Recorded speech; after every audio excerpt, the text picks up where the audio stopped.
Back outside today. So that's why I say variety and mixing it up is the key. Even though that treadmill is boring to me, it's still good to mix it up a little bit. Go in there and get on that treadmill, you know what I'm saying, then come back and bring it back outside. 30 miles done, walk down. This is the 50.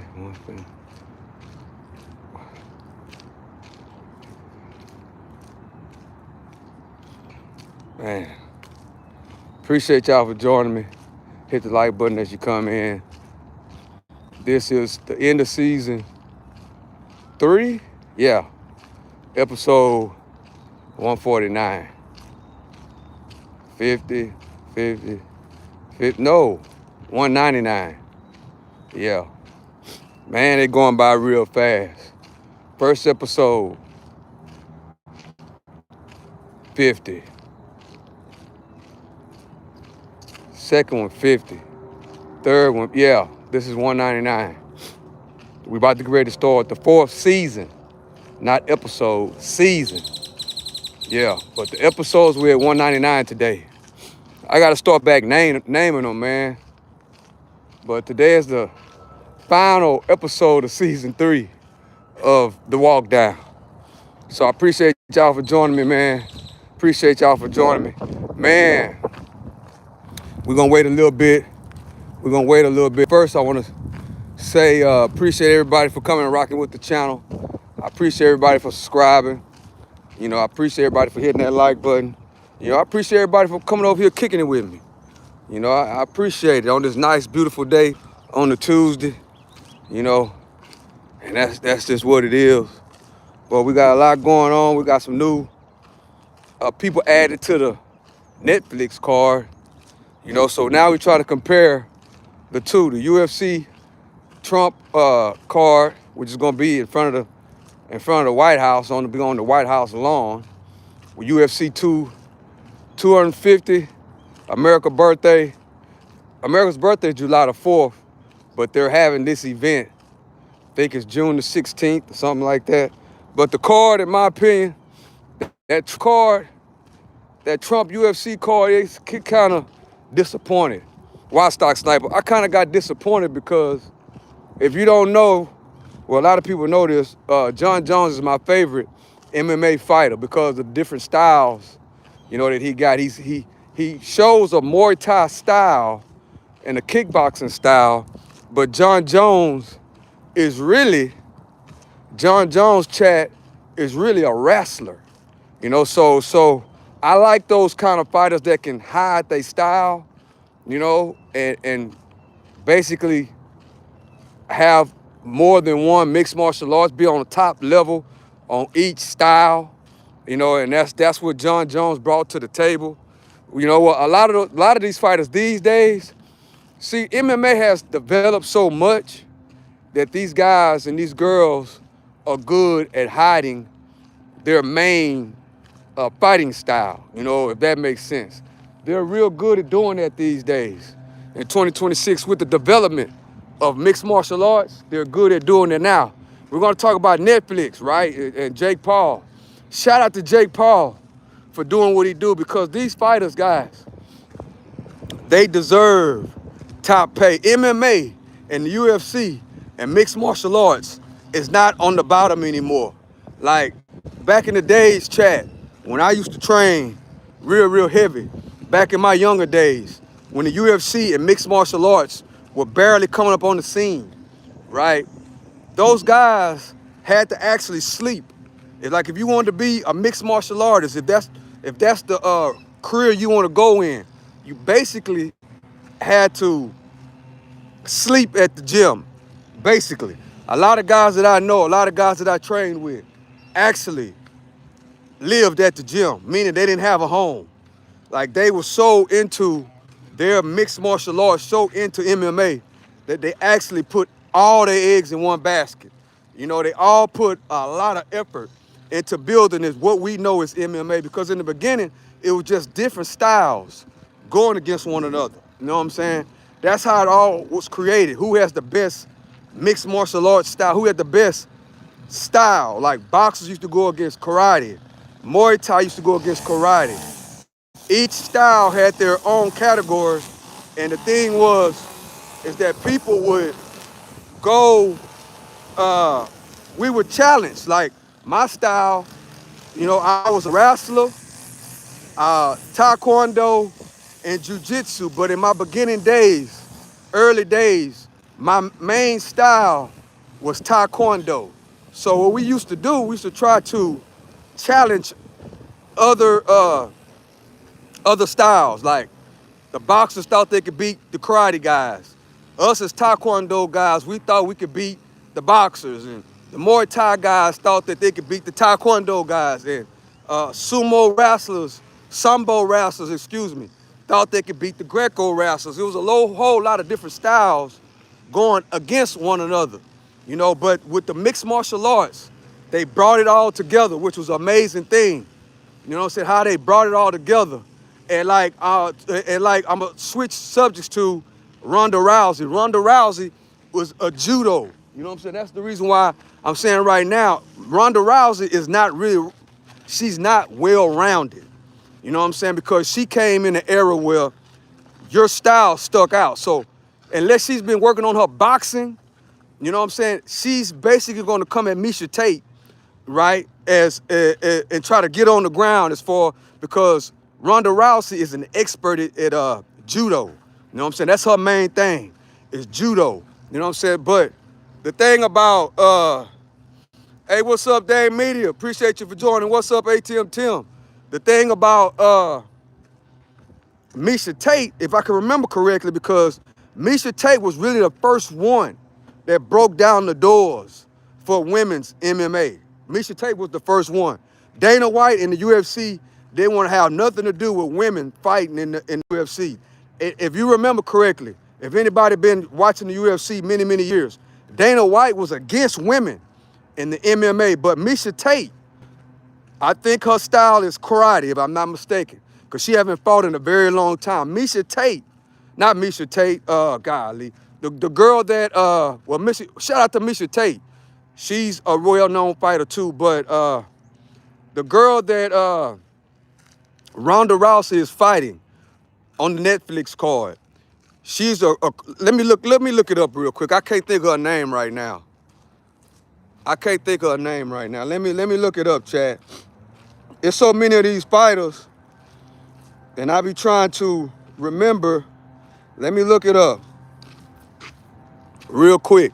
But I know she comes from a karate background. Who's fighting Ronda Rousey? Okay. Gina Carano. That's her. Well, Gina Carano is one of the original women. Like, she the one broke the doors down for a Miesha Tate. Shout out to Miesha Tate, a Ronda Rousey, and all these females that's fighting now. And if I can remember correctly, Gina Carano is a karate person. So, and she hasn't fought in a very long time. Ronda Rousey haven't fought in a long time. Man, the things that Jake Paul is doing, right? And the thing is the whole thing is about fighter pay. You know what I'm saying? That's what it's all about. Fighter pay. And Jake Paul is doing something that the UFC should be doing. UFC should be paying these fighters a lot of money. But most of these fighters are, and it's crazy to think about it, but these high-level fighters that we know and we watch, they're barely getting paid like a little bit over minimum wage. You know what I'm saying? That's the reason why John Jones is not on the UFC White House card. John Jones is by far the best fighter that the UFC has ever seen. But, but at this point, those guys feel like that, hey, man, y'all just got that big $1 billion deal from Paramount, and now UFC is not, we helped build the UFC up so much, right, that now they on top. UFC is up there with the NFL, probably not that high, but they up there with the major sports, and it's now time for those fighters to start getting equal pay. So guess who jumped up on the scene? Jake Paul. Shout out to Jake Paul. Jake Paul, I got a lot of respect for Jake Paul. I like him a lot, you know what I'm saying? Because he came on the scene and he started fighting for fighter pay. These guys in the UFC, all these champions, You know what I'm saying? All these guys that help build the UFC up are basically making crumbs. You know what I'm saying? Where they can barely feed their family. They can barely pay their coaches. You know what I'm saying? And when it comes to martial arts guys and this combat sports, it's gruesome, bro. It's gruesome. You know what I'm saying? And sometimes trainings are gruesome. You know what I'm saying? And you have to have a foundation, you know what I'm saying, as far as you have to make sure that your house is in order. You know, so when you go into these fights, when they go into these fights, they be level-headed. A lot of these guys have to go to work, bro. A lot of champions that we know of champions were champions in the UFC. Some of them had to go to work. Some of them still got to work a side job. And when you're training MMA and when you're training for a fight, that basically has to be your 8-hour shift. You can't do like regular people, right? Regular people go sign up at their favorite MMA gym, and when they get off work, they go do a class. So they call them classes where you go train for 2 hours. You go train for 3 hours. You go train for an hour and a half. You know what I'm saying? But when you are a fighter, like when you're a fighter and you training and you doing these rounds, that has to be basically an 8-hour job. Like it's a lot. It's really a 24-hour job, but your training and getting your body ready, it takes a lot. It takes an 8-hour day, especially when you fighting on the highest level. You know what I'm saying? Because if you just think about it, you go in there, anybody just try it. Just go inside of a gym and just try sparring. You know what I'm saying? Try sparring for 4 rounds, 3 rounds. A lot of people was complaining that Blueface them only fought 6 rounds. Some of those fights were 3 rounds. Bro, you go in there and you actually go to sparring. You know what I'm saying? You actually go into a real fight. You know what I'm saying? 2-minute, 3-minute rounds. It takes a high level of cardio to complete these rounds. You know, especially if you're going at a person 100%, you know, it's a different level, and it takes a certain type of cardio. It takes a certain type of health. You know what I'm saying? That's why they draw your blood. That's why they make sure you are healthy, your heart is healthy. Because guys, I've seen people get into these rings and have heart attacks, bro. I've seen people go in there because your heart, you fighting in those rings, your heart is steady racing more than ever before. You're already kind of nervous. And then when you get in there in those lights, it's just something about the lights. You know what I'm saying? And then when you get into that ring, you know, it ain't like street fighting. You know what I'm saying? It's not like street fight. See, a street fighting, you know, people break it up. You know what I'm saying? Or if somebody taking advantage of somebody, they break it up. Or if you got somebody on the ground, they break it up. Well, when it comes to inside of these competition fights, it takes a lot of cardio, and a lot of guys' hearts ain't ready for that. You know, that's why. Shout out to Netflix. Shout out to Jake Paul. In my opinion, with this fighter pay and Jake Paul is challenging the UFC. A lot of people are thinking that Netflix is going to be the next leader when it comes to mixed martial arts. Will Netflix take the crown from UFC? That's what we're going to see. That's the reason why, chat, I believe that the UFC switched over from the pay-per-view model to the Netflix type model. See, now UFC is on Paramount, which was strange to me. Well, it wasn't strange. I was happy because, you know, you get tired of paying $80 every time, you know, you get to watch one of those main events. You know, those UFC 300s, you know, UFC 365s and the numbers, you know, those type of events, it costs like $80 to watch pay-per-view. Well, the first contract they heard about was Netflix, where it all started when Netflix started partnering with MVP, which is owned by Jake Paul, and which brought up those fights, the Mike Tyson fights and all these fights. Well, all those fights was rolled in for what we about to see right now. What is that, Stock Sniper? We finna get ready to see. We finna get ready to see MMA on Netflix, guys. That's the reason why, in my opinion, the UFC had to go through a new direction, because people was getting tired of paying the $80 for a show, but then you got Jake Paul on the other end speaking about fighter pay. I'm finna name some fighters. Golly. The Diaz brothers. Nate Diaz, who's fighting on that card. We got Diaz on the card. Now, Diaz, everybody knows Nate Diaz. He's the cream of the crop when it comes to the UFC. Nate Diaz said that the UFC, said that Jake Paul paid him more in one fight than his whole UFC career. That's crazy work. Anderson Silva, which is probably the number 2 on my list. Anderson Silva is the number 2 best MMA fighter that I've ever seen in the UFC. He's right behind John Jones, in my opinion. Anderson Silva also said the same thing, that Jake Paul paid them. Now, these are the guys, these are the, might as well say, the pillars of the UFC. They built the UFC to what it is today. Anderson Silva said that Jake Paul paid him more money than he ever made in the UFC. Who else said that? Well, a lot of these fighters are coming out and saying that Jake Paul is paying them more money that they've made in the UFC. So it is making a lot of fighters want to cross over. So we're going to watch to see about this new card, about this card, this Netflix card with Jake Paul. You know, Ronda Rousey, which was the first female.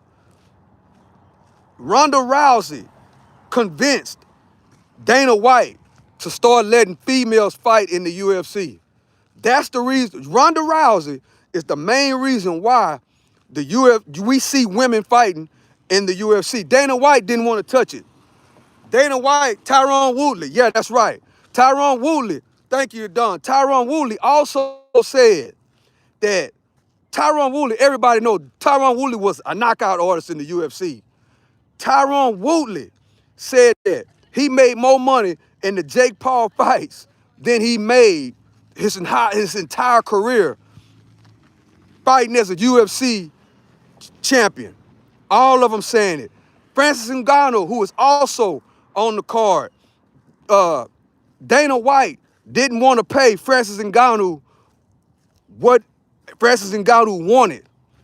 The heavyweight champion of the world, which the heavyweight champion of the world is the baddest man on the planet, right? And at that particular time, Francis Ngannou was on top. And Dana White did not want to pay the man what he's worth. But the thing is, Conor McGregor, another one, Conor McGregor is the one that knocked in the door. When Conor McGregor fought, with Dana White's permission, Dana White gave Conor McGregor permission to fight Floyd Mayweather. Well, when Conor McGregor fought Mayweather, he made like $50 million. So, and he wasn't even a champion at the time. You know what I'm saying? So at that point, that Conor McGregor, Floyd Mayweather fight made those Hall of Fame guys in the UFC, who I just named and more, a light bulb went off and they're like, hold up. If Conor McGregor can make 50 million, we're getting paid 200,000, 300,000, 100,000. Now that is a lot to some people, but just think about it. As a fighter, right, and you're a champion for an organization, and you're getting $100,000 check, you're getting a $200,000 check. Just remember, you got to pay people. You got to pay the trainers. You know, you have a payroll that you have to pay, and plus you got to pay taxes. So once you get that $100,000 check, barring that you don't get injured, right? That's another thing. Barring you don't get injured. Okay, you get paid $100,000, $200,000, and you the middleweight champion of the UFC. Well, you got corner men you gotta pay. You got taxes you gotta pay. So that $200,000 in this example, that's a normal pay rate. That $200,000 automatically gets cut in half, just depending on what state you in. If they live in a state that you got to pay state taxes and federal taxes. This law is not about the IRS. I'm just giving an illusion. Once you pay people and then you pay your taxes, that 200,000 automatically comes about 100,000 or less, right? Then you might not fight. If you caught an injury, you might not be able to fight. So in order to make a decent income, yes, under the UFC contract, which they do, that's another thing about that UFC contract. They don't let the fighters go fight for nobody else. If you have a 5-fight deal with the UFC, you have to complete that 5-fight deal. Kind of like a 360. Yeah, that's exactly what they in. These fighters, chat, these fighters in the UFC, they are in 360 deals. What is a 360 deal, Stock Sniper? If you know anything about music, you know, it's a 360 deal. I get you the 360 deal, all the revenue comes to me, I pay you a certain amount, and you can't go do no music for nobody else.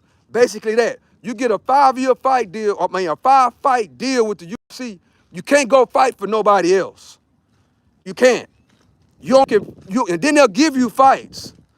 But if the money don't make sense, then you don't want to fight. Yeah, the UFC gonna have to change their whole structure. You know, they're gonna have to change their whole structure because you are unable to go out and make other income. The only reason why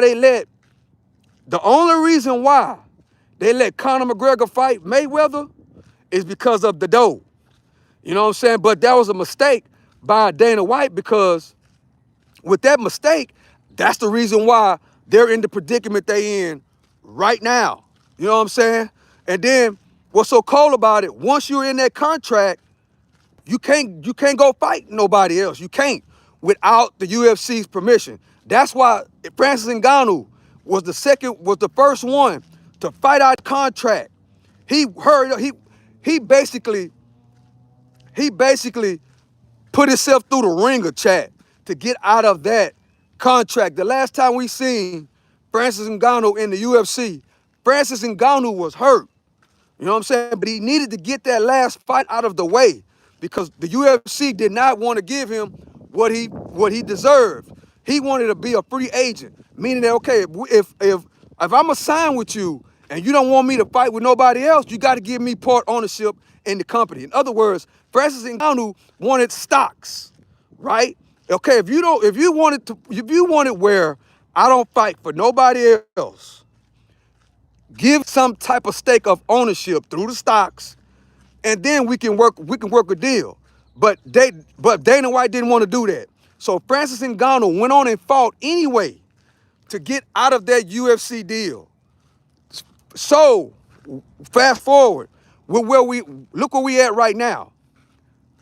John Jones was supposed to be on that UFC fight. He was supposed to be on Trump's UFC 250 card, chat. The best and the most efficient and the most talented fighter in the UFC that the UFC has ever seen. He wanted the payday. Okay, look, this is going to be my last fight. I want to fight at the Trump UFC White House card, but I want this type of pay. You know, he wanted to be worth it because think about it, chat. If they're not in the UFC, every organization is paying double and triple and quadruple of what these guys making in the UFC. Them guys can go do exhibitions. They can go do boxing fights and make boxing type money. When you got a caliber of a guy like a Conor McGregor, like a Francis Ngannou, you know, like a John Jones, you know, like a Nate Diaz, the guys that we've been knowing and we've been watching all these decades. I mean, these guys should be making Canelo Alvarez type of money. John Jones should be making McGregor type money. You know what I'm saying? At this point in the UFC, in this UFC journey, the UFC is on another level. So they need to start paying these fighters, especially the guys on the lower level. You got guys on the lower level that's not even making minimum wage, chat. Because just think about it. Okay, if the fighters that are on the undercard, right, of these UFC fights, a lot of them, they get a $30,000 check. You know, the UFC, I don't think they do it anymore, but I think they still do. They used to let us know how much the fighters make. So a lot of the fighters on those little cards, they make 30,000, they make 50,000. Well, somebody say, well, golly, 50,000 in one check. But yes, those fighters probably fight once a year. Those fighters, most of those fighters only fight once a year. And if they fight twice a year, it's because on their first fight, you better not have had any injuries. Meaning that you better not have been knocked down in the fight. You basically have to finish the fight within one round. Because if you get knocked down, you get dazed, you know, any one of those things like that, you get a cut on your eye, automatically, they're gonna put you on the injured list. You know what I'm saying? Well, you gotta go through the protocol to be able to get back. And the Nevada Commission gonna put you up. Okay, you had a like football, you had a concussion, you got a cut over your eye. You are ineligible for a certain amount of time. Majority of those fighters, chat, only fight once a year. So if you're getting a $30,000 or $50,000 check in the UFC, right? Again, you have to pay your trainers. You have to pay your staff. You got people you got to pay. And then you got to pay taxes. So a lot of those fighters that are making 30, 40, 50,000, if they don't get the bonus, which Dana White, the bonuses are basically nothing. If you perform really, really well, as we're seeing Aiden Ross, shout out to Aiden Ross. Aiden Ross gave just about everybody on the card bonuses. I'm going to put it to you like this. That Aiden Ross card, if you was on the live stream Saturday or whichever day that was, when we watched the Aiden Ross card, Aiden Ross paid those fighters more than the champions make in the UFC. I said it. Aiden Ross, that Aiden Ross boxing match that he had with Blueface and all them, guess what, chat? A lot of those guys made more than probably 75% of the UFC roster. Facts. Aiden Ross was giving out bonuses. Seemed like every fight, Aiden Ross was giving out bonuses. You know what I'm saying? And shout out to Aiden Ross. Shout out to the streamers. You know what I'm saying? Shout out to him because guess what? The UFC chat, and I love the UFC has to change their pay model because whenever you got organizations like, you got streamers, you got Aiden Ross, Jake Paul, YouTuber. Shout out to all the YouTubers in the world. Shout out to all the streamers. You know what I'm saying? It's a lot going on. You know what I'm saying? And these streamers and these YouTubers are busting down doors. You know what I'm saying? Are busting down doors. You know, so with that being said, we got Jake Paul. You got Aiden Ross. You know, they're paying these fighters. You know what I'm saying? And they are very, very upset. Jake Paul is very, very upset. That's why Dana White don't like Jake Paul. Because Jake Paul called out the fighter pay. Is the Netflix card with Jake Paul better than the UFC card? In my opinion, yes. You got, let me look at the main event, chat. Do you think they will let foreigners start fighting in the UFC?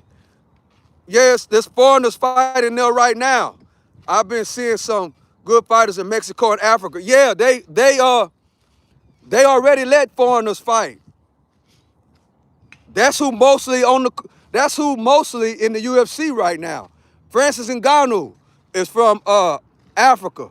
Who else? Charles Oliveira, who I used to train with, he's from Brazil. Nate Diaz, I think he's from Mexico.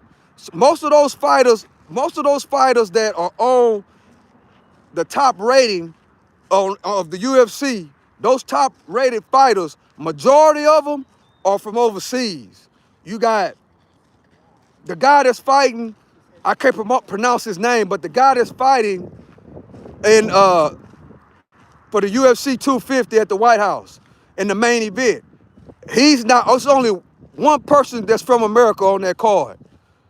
Panera, who a lot of people thought was gonna fight John Jones. He's from Brazil. The guy that Panera is fighting, It's from a whole nother country. But majority of those guys that are on that UFC White House card are not from America, chat. Only one guy, I think, they haven't released the whole thing, but I know in that main event, it's only one guy. It's only one guy that's from America so far. I'm finna look at the card right now, cause I'm finna look at the card.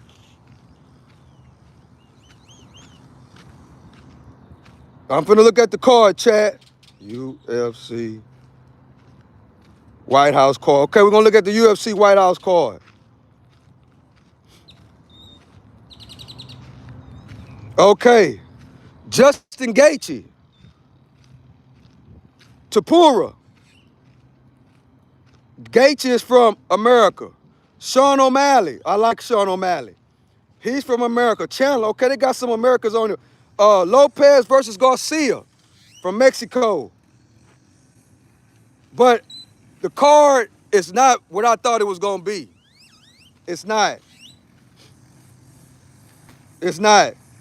Maybe because I wanted John Jones on the card, but I'm liking the Netflix card. I'm liking the Netflix card too. Better. The Netflix card is coming around real good. Shout out to Jake Paul. But yeah, we're going to start seeing a lot of these fighters, chat, move over to Netflix. A lot of these fighters are going to try to get out of their contracts. But the only way to get out of the contract, Dana White got to let you get out or you got to fight your contract out, which sucks. Okay, they got Mike Perry fighting Nate Diaz, Ronda Rousey, Carano, Francis Ngannou. I think it's going to be a good card. But the main thing about it is fighter pay. You know, Jake Paul is going to pay these guys more than what they made in the UFC. Ronda Rousey was supposed to fight. She's supposed to came back and fought for the UFC, but the money wasn't right. Fighting at the White House is an embarrassment for this country. F that card. Well, I like it. I think it's great. I think it's good to fight at the White House. I think it's okay. But that card don't add up to that. It doesn't. You know, maybe because my fighter is not on there, but that card don't. Justin Gaethje does not deserve to be fighting at the White House, guys. For the belt. I'm sorry. He don't. You know, but I think it's great that they got UFC at the White House. I love it. You know, Trump, you know, say if you know something about Donald Trump was a big boxing fan. No, not a boxing fan. He wasn't only a fan, but he also was a host. So, you know, you got Trump Tower, Trump Plaza. Not Mike Tyson. Donald Trump threw a lot of fights in the 80s. You know what I'm saying? So that's what Donald Trump likes. You know? I guess it makes him feel like they're having fights at the Trump Plaza, at the Trump Hotel and Casinos. You know, it makes him feel like a lot of the good old school fights was done at the Trump Hotel and Casinos in Las Vegas. Shout out to Vegas. So this is right along. You know, I think it's a good thing. I respect you, brother. I respect you too, man. Appreciate you for joining. But see, I think it's a good thing that we're having a sporting event at the White House. I would love that probably could never happen, maybe, but I would love for a football game to be there, a basketball game. You know, I would love that, but this is coming from a mixed martial arts background. So that's probably why I like it a lot, because I come from that background, you know? So, of course, I'm gonna love it, you know, because I seen when mixed martial arts first came about from the ground up. And for it to be where it's at right now, I wish I was 25 years old again. I I just wish I was. You know, but I was around to see the beginning on how it all transpired. I was around to see the development of mixed martial arts, not just the UFC, but the mixed martial arts, and how they put all the fighting styles together. Because like I said earlier, back in the day, you know, people that were into fighting, I mean, we used to fight against people that kung fu. We used to fight against judo specialists. We used to fight against boxing specialists. We used to fight against, you know, they also had people from the street that thought the street fighting was the best style. You know what I'm saying? So we had a lot of different styles going against each other. But come to find out, jujitsu, this is the reason why I got into jujitsu when I was younger. Jujitsu was ending up being the #1 style. That's what happened. You know, and then they started with this mixed martial arts to put it all together. And that's where we at right now. And it's hard to, these days it's hard to tell what style, you know, because they know how to equal it out all together. It used to be like, if you was for instance, if you knew jujitsu, well, most jujitsu fighters wasn't good boxers. So if they didn't take you down, you know, you can handle them, you know, real good. Most wrestlers, which in my opinion, wrestlers are the toughest athletes in the world. To be a wrestler, you have to be really, really tough. If you don't believe me, wrestling back on top. Yes, wrestling is wrestlers are some of the toughest people. And that's just what it is. If you don't believe me, go Google a gym in your neighborhood, or I mean in your city, and go wrestle. And you'll see exactly what I'm talking about. Go wrestle. Wrestling, you have to be in super, super, super shape to wrestle. Just imagine when wrestlers, they practice an hour and a half, 2 hours, 2.5 hours of nothing but wrestling. And that right there, grabbing somebody's neck, you know, when I was wrestling, man, it seemed like every other week, you go home with bruises on your body. It's very, very gruesome. You have to be a really tough person. Wrestlers are very, very tough. And that's just what it is. If you don't believe me, like I said, most of these gyms give you a free class. Go to a wrestling gym. But majority of these MMA gyms now have a class just for wrestling. Go and take a wrestling class just to try it out, and you see exactly what I'm talking about. It is continuously wrestling for hours, and you have to be in tip-top shape, you know, tip-top shape, practice, sparring wrestling.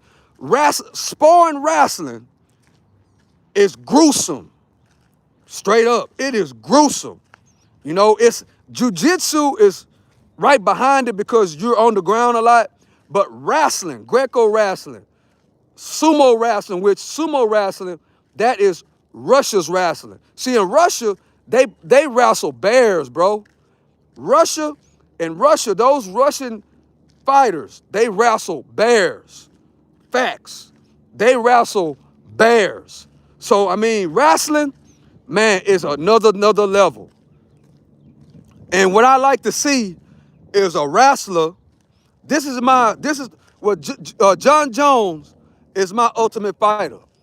A lot of people don't know this, but John Jones is a wrestler. But because he comes out, you'll think he's a kickboxer and a Muay Thai fighter. But his foundation is wrestling. So that right there would make John Jones so tough. Because what we haven't seen, all these years of fighting John Jones fights, we always seen a stand-up game. But if you notice, those last two heavyweight fights, when John Jones bulked up, he fought Stipe, and then he fought the other guy that's fighting Pereira. John Jones understood that, okay, I have to use my wrestling. See, the second phase of John Jones, that's why I don't think John Jones should retire. And I think John Jones gonna end up at Netflix. I said it. I think John Jones is gonna end up fighting for Jake Paul over there at Netflix. I think John Jones and Francis Ngannou gonna end up fighting on Netflix. That's my prediction right here, chat. I believe John Jones is gonna be on Netflix fighting for Jake Paul, and he's gonna fight Francis Ngannou on Netflix. That's what I believe. But the thing is this: John Jones was finna show us his second. John Jones was finna show us his real foundation, because he moved up to heavyweight. Everybody thinks that John Jones is a kickboxer. He's not. John Jones is a wrestler.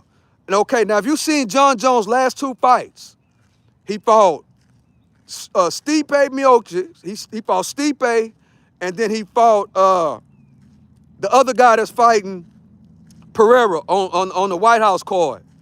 Well, y'all seen how quick he took care of them, because John Jones realized, well, okay, I got to go to the second phase. Everybody think I'm a stand-up Muay Thai boxer.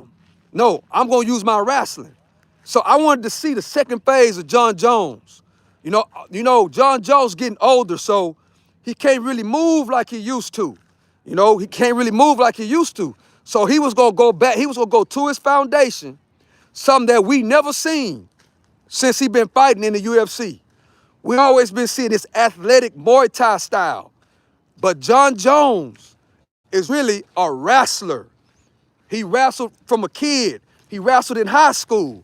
He wrestled in college. You know, so his foundation is wrestling. I want to see the second phase of John Jones, Chad. I want to see Pereira losing to Game. Right, that's his name, Game. Pereira losing to Game. I can't. Well, that's gonna be a good fight too. That's gonna be a good fight. Pereira, that's gonna be a good fight. But see, what my opinion about Pereira,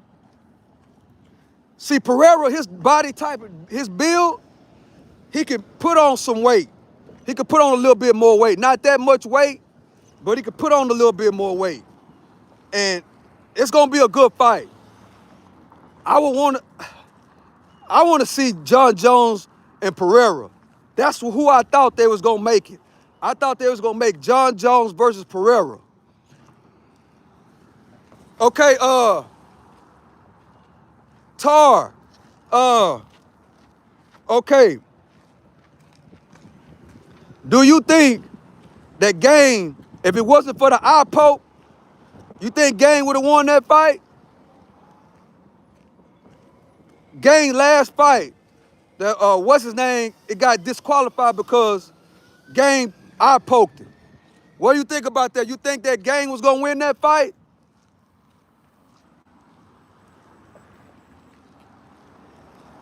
Where we walking to? This the outside gym. I'm exercising.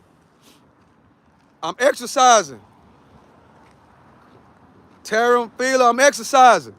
I ran 3 miles. Look desperate. That fight, that last fight that Game had, when he eye poked the guy, Game was looking pretty good. Game was looking pretty good. Game was looking pretty good. See, the UFC, though, I can't quit talking about that fighter pay, bro. The UFC, they trying to keep all the money. The UFC trying to keep all the money. They're gonna have to rearrange some things, Chad. But Dana White is saying that it's not him, that it's the owners of the UFC, and that because they got this new deal, this $7 billion deal, that they're being stingy on the bag. It's terrible, man. It's terrible, the fighter pay. So, like Ronda Rousey was saying, the younger kids that's in the gym right now, see, what a lot of people need to understand, is that in those MMA gyms, you are hands-on with the kids. That's what I love about, that's what I love so much about MMA, is that the major fighters, they are hands-on with the kids. Like, it's a family-friendly community. You know, so those kids that are coming up, they understand what's going on. You know, those UFC fighters, you know, they go back and they teach the kids, they hold seminars and things of that nature, and go back and help and teach the kids. A lot of those fighters have gyms. A lot of those fighters are instructors in their gyms. So they have hands-on contact with the younger kids. And I think what Ronda Rousey said, I agree. This fighter pay is going to come back and haunt the UFC. Why, Stock Sniper? Because the younger kids are gonna, they probably understand that now. The younger kids are gonna understand that the fighters ain't really making no money. We're gonna go somewhere else. A lot of the kids love Jake Paul already. You know what I'm saying? So I'm waiting to see what's gonna happen to the UFC in the next 5 years. Jake Paul said the other day that the UFC is finished, that we're going to take over. Are you in UK? No, I'm not in the UK. I'm in Texas. I'm in Houston, Texas, to be exact. And yeah, I hear y'all, everybody's saying that Houston is all out of Houston spring break. They talking about Houston spring break and all this and all that. Houston is not the spot to come to. Guess what? In every city, there are ratchetness, guys. I know I'm finna go off subject now, but he asked me where I was at. I'm in Houston, Texas. And guess what? Every city in the country has a ratchet section. You know what I'm saying? So when they say Houston is not the spot to come, Houston is this, they taking over, Houston is that. You're gonna get done all type of ways in Houston. That's not true. It just depends on where you go. If you hang around ratchetness, you gonna get ratchet activities. That's just how it goes. If you hang around ratchetness, if you hang around ratchet people, that's exactly what's gonna happen. But Houston, majority of the Houston, we ain't gotta worry about no spring break. You shouldn't be 40, 50 years old going to hang out with these high school kids, no, with these college kids at spring break. That absolutely makes no sense. You got 40 and 50-year-old rappers flying down to Houston to go hang out over there on MLK that I talk about all the time, hanging out with college kids that are on spring break, hanging out with the ratchet side of the city, when there's a whole lot other things going on. And they on the internet trying to scare people about Houston. Now, I'm in Houston. I'm out here all the time. It ain't about where you from. It's about where you at. It's about who you hang around with. It's about where you go. Just like on the internet, they're showing all the ratchetness of what's going on with kids, right? These are kids, you know what I'm saying, that are out of school on spring break. A lot of them like to drink. A lot of them like to smoke. The ratchet side, you know what I'm saying, they like to go and hang out, you know what I'm saying? But if you are not about that, it's about who you hang around. It's about the company that you keep. It's about who you socialize with. Houston is a great, great city. But you gotta go, you gotta know where to go. You know? You're not supposed to be 40, 50 years old hanging around over there on the MLK at 3 o'clock in the morning. It's just who your character is as a person. Now, if you 40 or 50 years old and you think you 18 or you think you 20, then yeah, you're subject to get done all type of ways. But if you act your age and not your shoe size, Houston is a beautiful place. A beautiful place. You know, it's more to Houston than the hood, chat. Houston is a big city. It's only a little bit of section where you're gonna get that type of activity. Now, if you come from out of state and you looking for the ratchetness over there on MLK or over there, oh yeah, you're gonna get what you gonna get what you come to get. That's just what it is. But if you come to Houston, you know what I'm saying, and you have some kind of sense about yourself, you got some kind of morals and principles about yourself, guess what? You're gonna move a certain type of way. You're gonna move a certain type of way. So don't let nobody on the internet try to disturb y'all and tell y'all Houston is a bad place, like what they're trying to say about what's going on with spring break and the rodeo. Houston is a great city. You know what I'm saying? It's a great city. It got great food, got great people. And guess what? You just got to know where to go. It's like with any city in America, bro. Any city in America, I don't care what, it is ratchetness in every city in the country. It's a ratchetness in every city in the world. That's just how it goes. But it's about who you socialize with. If you have morals and principles. You know, if you ain't got no morals and principles, and you out here acting like a wild dog, and you 40, you my age, trying to hang out with some college kids, then you gonna put yourself in that type of position. That's just how it works. You know what I'm saying? As he asked me, where I'm at, am I in the UK? It just took me to a whole nother side, which is a good conversation because they're trying to put a bad name on Houston. That's what they're trying to do, and that's not true. It's only a certain section, you know what I'm saying, well, that's like that, and everybody know what that is. You know, if you want to hang out with the thugs, you want to hang out with the convicts, you want to hang out with the criminals, you know what I'm saying, you want to hang out with the ratchetness, you want to hang out with the strippers, I said it. If you want to hang out with the hoes, you know what I'm saying, if you want to live that type of lifestyle, then yeah, you're going to get what you're going to get. You're gonna run into whatever you're going to run to. You know, exactly what it is. You know, as far as the fight goes at the rodeo, well, kids gonna fight at carnivals, guys. That's just what happens. A little fight, a little scuffle, and they put it all on the internet. Everybody pull out their phones, and your favorite YouTuber and your favorite streamer make it seem like it's just all crazy. You know, kids fight, bro. It's just how it goes. Nobody, but the thing that they're not saying, nobody has gotten killed, right? Nobody has gotten killed. Houston is the home of the players and pimps.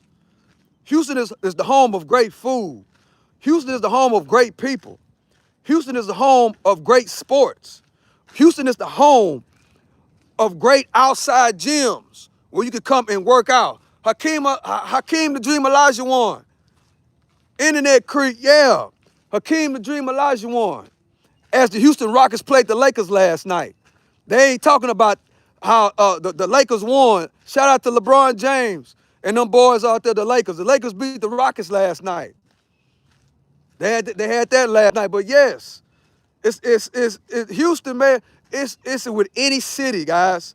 If you go to the hood, if you hang out in the hood, that's exactly what you're going to get. That's exactly what it is. You know what I'm saying? That's exactly what it is. And then the thing that fuels it is that when people go live and show, that make people want to come. It attracts more people. That's all that has happened. It attracts more people to go to the hood. That's where all that stuff is happening at. In the hood, in the ghetto, where the ratchetness at. That's exactly where it's happening at. In the clubs where the ratchet people go to, that's exactly where it's happening at.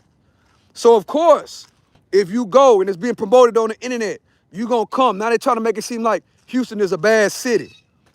That's what they're trying to make it seem like now, Chad. Like Houston is just, don't go to Houston. That's not, don't go to Houston. Don't. That's a lie. It's a lie. That's just straight up. It's a lie.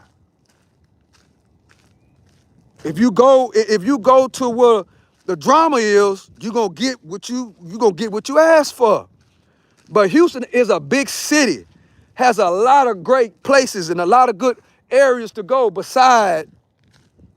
And if you hanging out 2 or 3 o'clock in the morning, come on now, people got to use their brain, bro. If you hanging out 2 or 3 o'clock in the morning, it's a whole lot of ratchet people. It's a whole lot of criminals out, and there's a bunch of them hanging in one spot, and more of them are coming from the other states and the other cities. Why, Sock Sniper? Because people are promoting it on the internet. So they make them want to come see what's going on. So they're coming, and they're hanging out, and they're just hanging out. But they're not. But it's way more exciting things in the city of Houston besides hanging out over there in front of that store over there on MLK that they showing on the news. They showing everybody in the news. That's in front of a store, right over there right over there off MLK that I talk about every day. It's a store right over there, and all they gotta do is start parking there. You know what I'm saying, with the hood cars.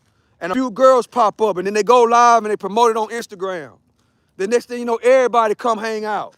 You know, now they start drinking and smoking. And then the real ratchet people come. And then somebody don't like somebody from the other side. That's just how it goes. But if you know how to move, you know, and you use growth and development, Houston is a great spot. The most respected country in the world, the United States. That's the one that has my respect. Good afternoon, my friend. Hey, good afternoon, Daniel. I got kind of off topic because somebody asked me where I was from, and then I jumped on all negative things that they're saying about Houston on the internet. Like that's make people not want to come to the city. Make people not want to come to Houston. Houston has a Houston is one of the most diverse cities in this country. You could come to Houston and get all kind of different food.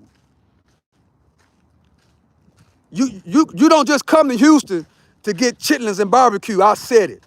You don't just come to Houston to get chitlins and barbecue. Houston is well diverse with different types of people, different levels of people. Houston is a great place to come. You can get any kind of food, great food in Houston, all over the city. But they're trying to put they're trying to put a negative light, a black light on the city of Houston. And that's a lie. It's a lie. And that's just a lie. And that is not, it's a fact. It's about who you hang around with, who you socializing with. Of course, if I'm going down there to MLK at 3 o'clock in the morning and it's 1,000 people out there, of course it's gonna be some drama. Everybody getting drunk, they drinking liquor, they getting high, they smoking fentanyl, and, you know what I'm saying, they doing all this ratchet stuff. Of course it's gonna get ugly. That's just how it goes. But if you come to Houston and you don't go to that small section and you come over here to where it's happening at, then you understand, man, it's a great place, bro. You just got to stay away from the ratchetness. You got to know how to move, you know, and it's easy to stay away from the ratchetness because you just know not to go over there. And it's a small section, like what they showed on the news. That is a store, bro. That is a store. And that's just what it is. And at 2 or 3 o'clock in the morning, they're showing the strip club and they're showing the store, bro. That's what they're showing. Strip club and the store. After hours, after midnight. You know, if you out clubbing after midnight, you already know who hanging out, bro. If you hanging outside after 2 o'clock in the morning and you going to the after hours, you already know bad people are hanging out, bro. You already know criminals are hanging out. You know, people that's up to no good are hanging out. It's 2026. People's pockets are funny. So they're looking to hit a lick. You know, too much liquor and a whole bunch of young kids and a whole bunch of ratchetness, it's up to no good. It's just up to no good. And that's just what it is. And we got to understand that.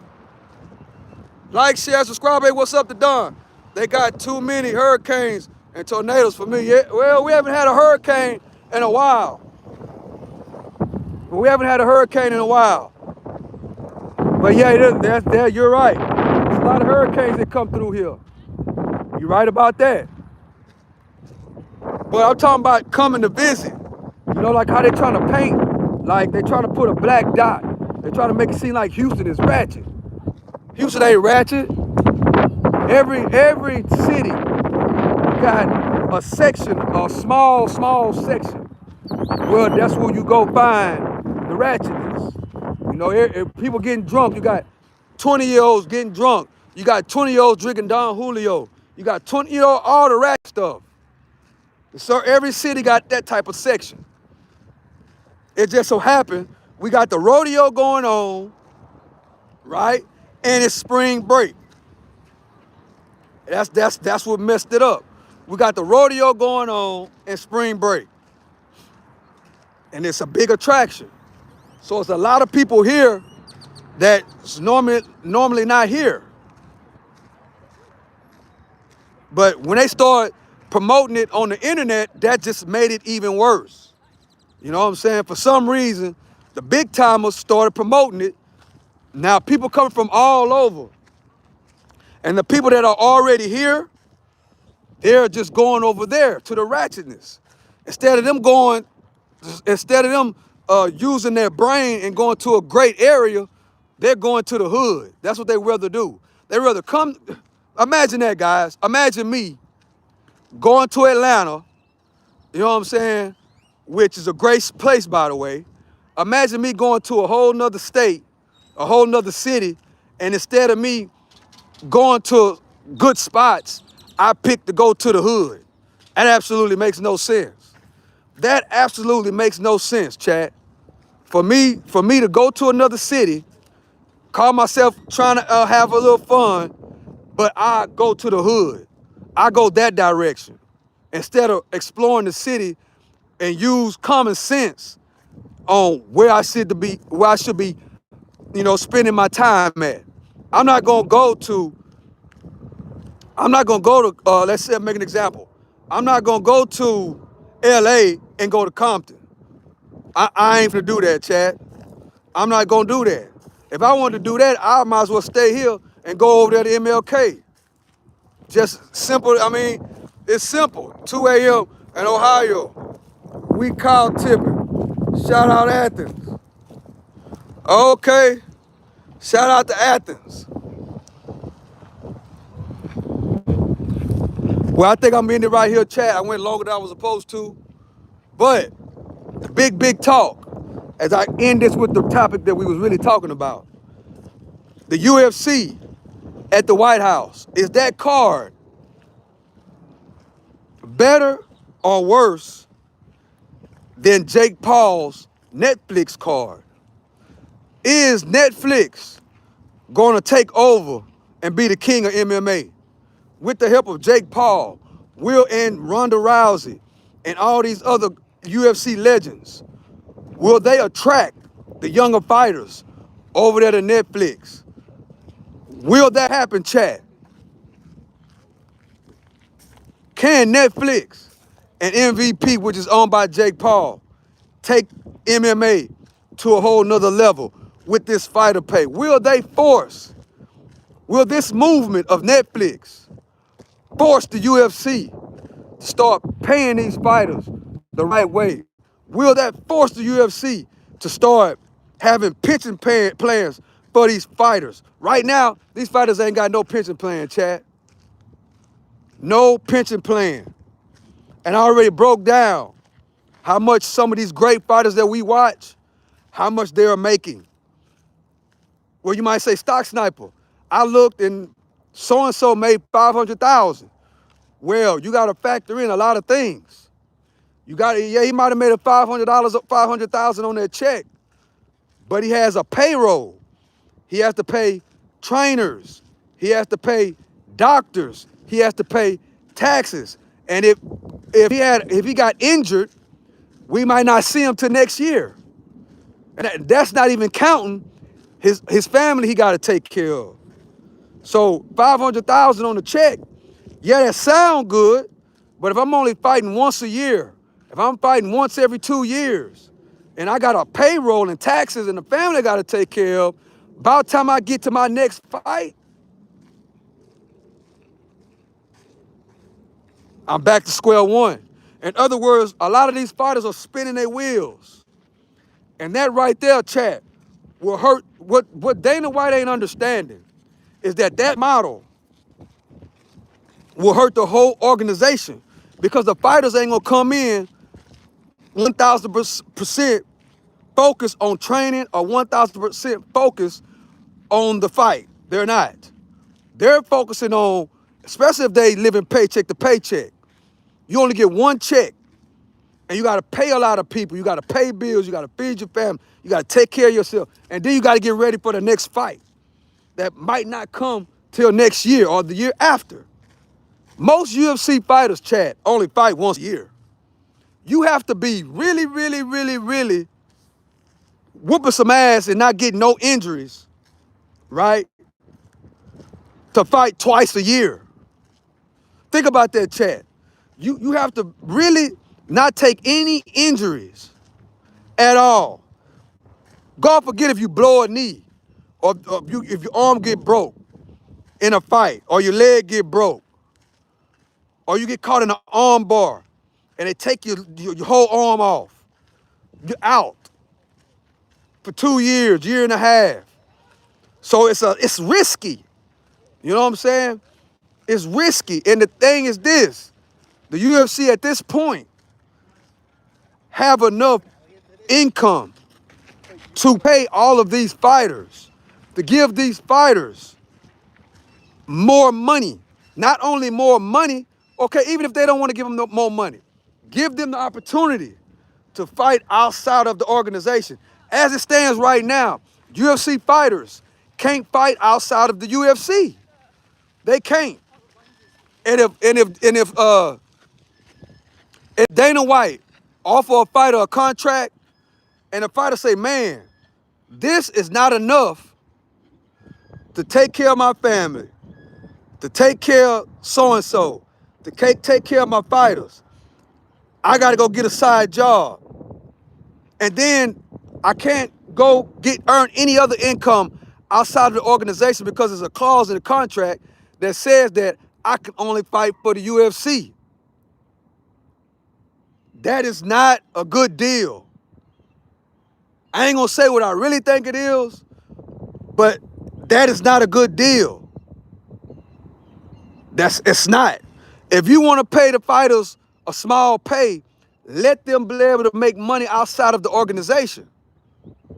If you can't give me the contract, but Jake Paul could give me a better contract, well, let me go over there and make that money, and then I come back and feel like my obligation with you. That's if I was, see, Dana White messing up, bro. The UFC is messing up right now. I can understand that model early on, you know, because they was trying to build the company. But they just got a $7.7 billion contract from CBS and Paramount. Shout out to CBS, shout out to Paramount for making it so we can watch the UFC for free. Now, well, Stock Sniper, would you rather watch the UFC for free, or would you rather pay money and then the fighters get more money? I would rather pay for the events. Chad, I would rather pay for the event if Dana White give those fighters the amount of money that they supposed to have. But if you charging for the events and you still crumbing the fighters and they still gotta work, you want me to be a full-time fighter and then still have a full-time job. It don't work like that. That's cold-blooded, man. That is not right. You know what I'm saying? So I hope the UFC fix this, because guess who's coming? Jake Paul is coming. He's here already. Ain't he coming? He's here now. You know, he's here. And the faces, the people that built the UFC, you got Ronda Rousey. You got John Jones. You know what I'm saying? You got Anderson Silva. You got the guys that actually literally built the company. Rolling with Jake Paul. Tyrone Woodley. All these guys. Nate Diaz. They all telling us how much money Jake Paul. They making more money with Jake Paul, bro, than they ever made in the UFC as champions. That's crazy work. Crazy work. See, I understand how hard it is to train, bro. You training for these fights. You training for these competitions. You a high-level fighter. Imagine being a high-level fighter. You a UFC champion, we watching these fighters on the main cards, and they got to go to work Monday morning. That's crazy work. That is wild. And that hurts the product. Why does it hurt the product, Stock Sniper? Because these guys have to worry about going to work Monday morning. They have to worry about will they get injured, but they still got to go to work Monday morning. So they're not performing at 100%. They're not. It's very few of those fighters that are full-time fighters and really getting compensated. It's very few of them, Chad. And and the percentage of fighters that are not being paid properly, champions, are more than what we thought. They're more than what we thought. There are more. There are more of these fighters that are high level that we watch all the time that gotta go to work Monday morning, bro. That's crazy work.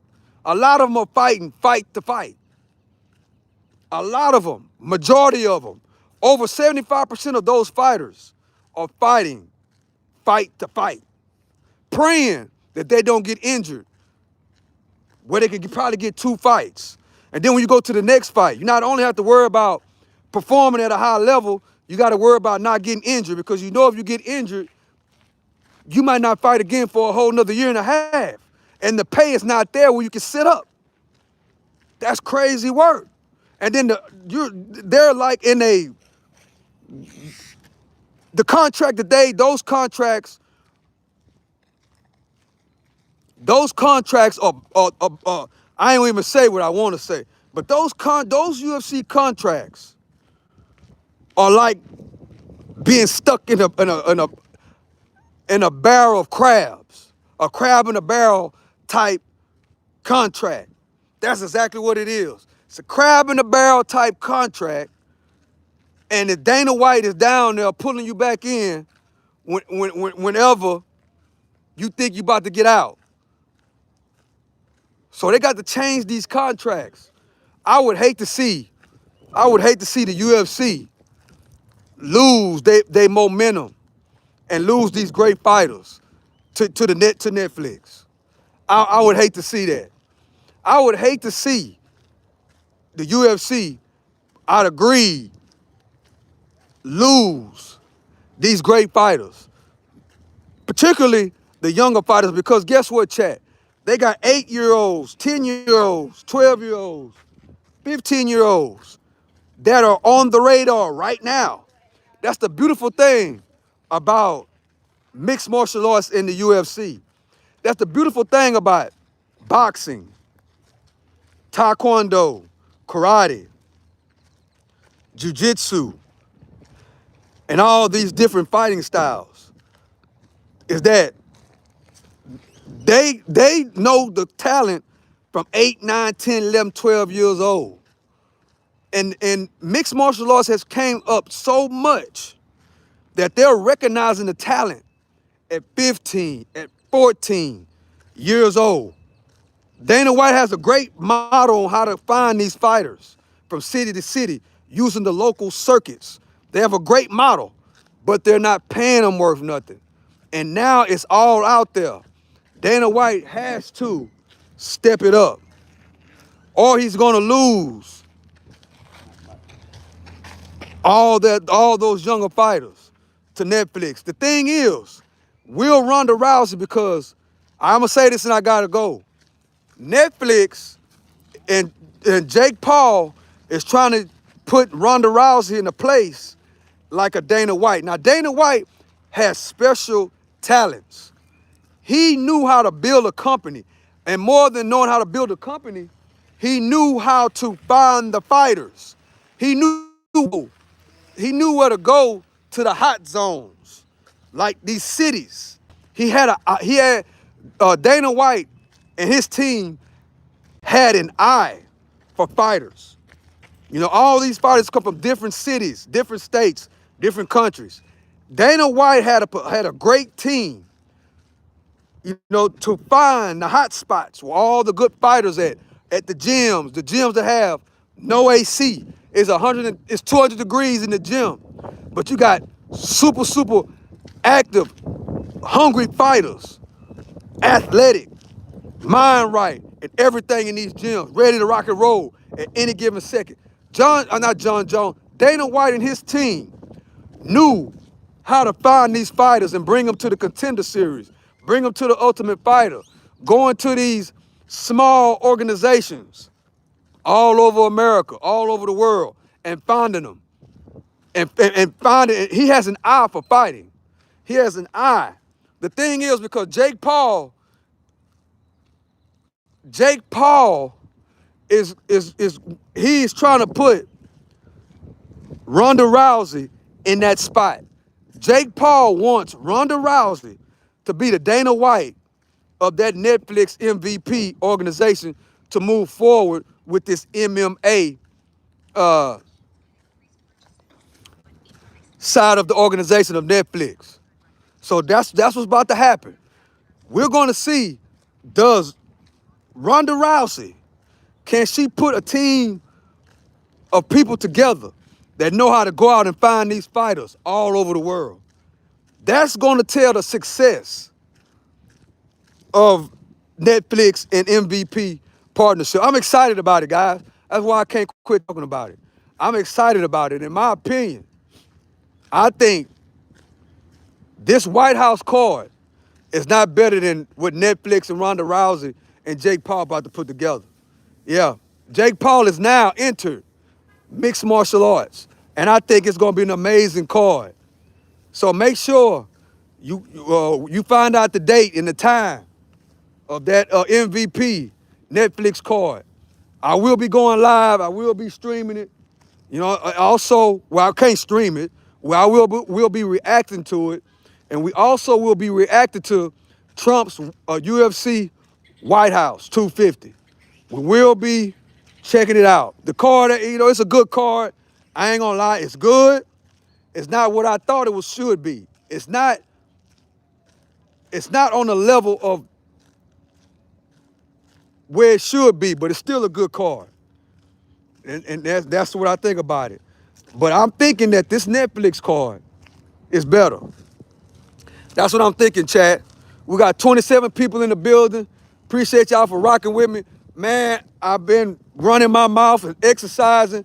I ran 3 miles and I walked another 2.5. By the time I get over there, chat, I've been and walked 3 miles. Good exercising, good chat, good conversation. I thank y'all for rocking with me. It's just all good for the health. That's what it's all about. Without your health, you basically ain't got nothing, chat. If you ain't got health, you ain't gonna be able to perform correctly. You know, what you put in your body is very important. You know, we have to stay away from all that sugar and salt. We gotta understand that. We have to stay away from that sugar and salt, stay away from the sugar, stay away from the salt, stay away from processed food. Because I don't care how much working out you do. I don't care how much you come out here and run. I don't care how much times you go to the gym. If you leave the gym and go to McDonald's, or if you leave the gym and go to Jack in the Box, if you leave the gym and go eat a cake, if you leave the gym and go eat egg rolls out of the freezer, you just done did the workout for nothing. I said it. You just done did the workout for nothing. And that's just what it is. It's not my opinion. That's just what it is. You know, that's just what it is. So you gotta watch what you eat. You gotta watch what you put in your system. You gotta watch it. You don't want to be drinking sodas every day. You don't want to be have a lot of seasoning on, a lot of salty food. You don't want to be eating at Jack in the Box every single day. You don't want to be ordering DoorDash every single day. You don't want to do it. Why? Because it's not healthy. That's why. That's why. And the earlier you start, the better you'll be. Straight up. You don't want to be the one that's drinking a whole lot of sodas. You don't every day. Some people I know got to drink a soda with every meal. Don't drink no water. You got to stay away from the sugar. It's toxic, chat. Sugar and salt is toxic. You know, and that's just what it is. You know what I'm saying? You got to watch your sugar intake. You gotta watch your salt intake because it causes pre-diabetes and high blood pressure.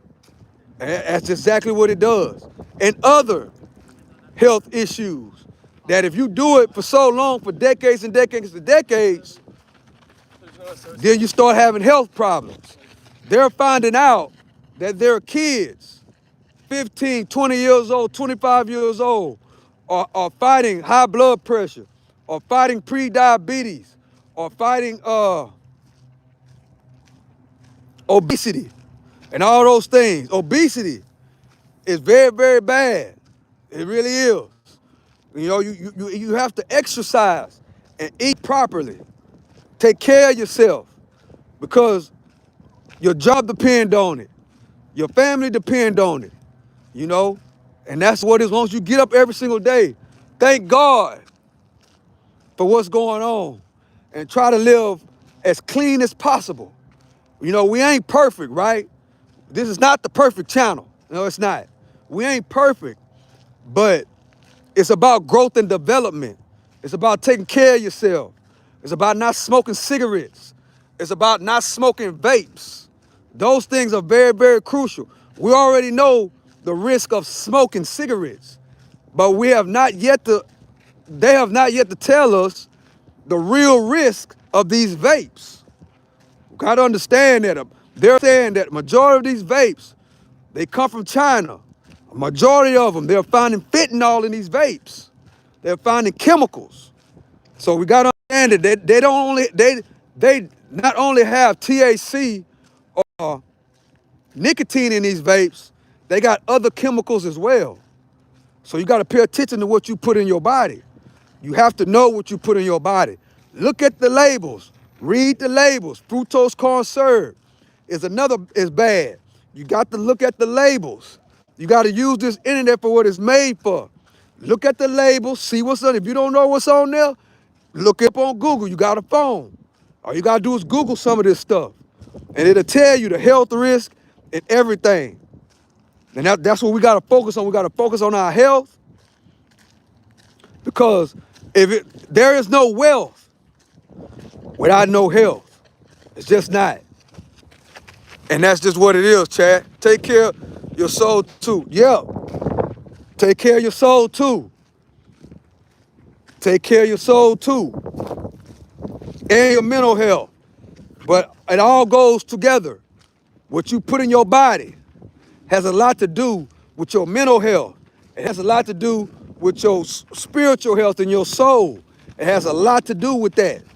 How you think, how you think. It has a lot to do with what you put in your body. If you don't have the proper fluids, if you don't have the proper nutrition, it throws off your whole thinking process. You know, and that's just what it is. Being dehydrated. You know, a majority of people are dehydrated and don't even know it. And we got to understand that. A lot of people are having toxic stuff in their bodies.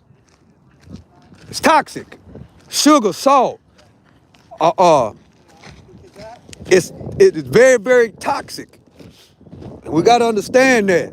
And it ain't wrong with, doing it every now and then. But every single day, I know people that don't even drink water, Chad. They when they go to the store and make groceries, they got to buy cases and cases of Coke, cases and cases of Dr. Pepper. They got to drink soda every time they eat, and not realizing how much sugar is in those bottles of soda. It's a lie. It's more sugar in those bottles of sodas than it is in cakes and pies. So soda is very, very bad because there's a lot of sugar. So all you gotta do is go look at one and really look at it and say, how many grams of sugar is in this one can of soda? And you're gonna be like, golly, and then you really think about it and be like, how much sugar, what does 60 grams of sugar look like inside of this one can? So they say that 60 grams of sugar is in this one small Coke bottle. Now picture 60 grams of sugar.